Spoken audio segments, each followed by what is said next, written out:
logement. Grande cause nationale. Il était temps, car la cote d'alerte a été franchie voilà plusieurs mois.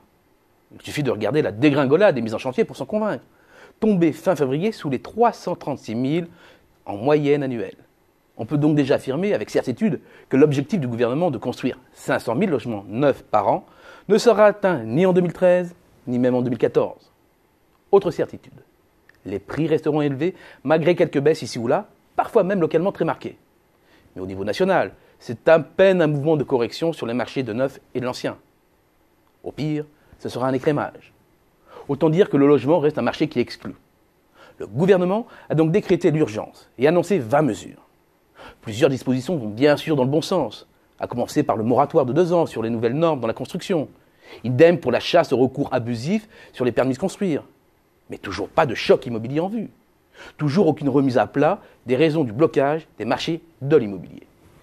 Chez Xerfi, nous pensons qu'il faut explorer 3 pistes. La première, c'est celle de l'échelon territorial pertinent pour gérer l'aménagement foncier et délivrer les permis de construire. La commune en la matière a vécu. Un exemple pour bien comprendre. Le coup d'envoi du nouveau Grand Paris a été donné, et avec lui la construction de 200 km de lignes de métro et de 72 nouvelles gares. Autant d'occasions pour construire de nouveaux logements, notamment sociaux. Et c'est tant mieux pour le gouvernement qui ambitionne de construire 70 000 logements neufs en Ile-de-France, quand 30 000 sont construits les mauvaises années et 40 000 les bonnes.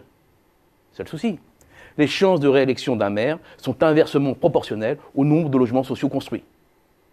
Seconde piste, la refonte de la fiscalité. En clair, vaut-il mieux taxer la transaction, c'est le cas aujourd'hui avec les droits de mutation à titre onéreux, ou la détention? Si on veut fluidifier le marché, la réponse s'impose d'elle-même.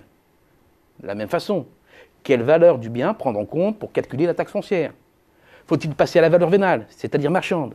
Faut-il pouvoir déduire de cette valeur le montant des emprunts dus chaque année?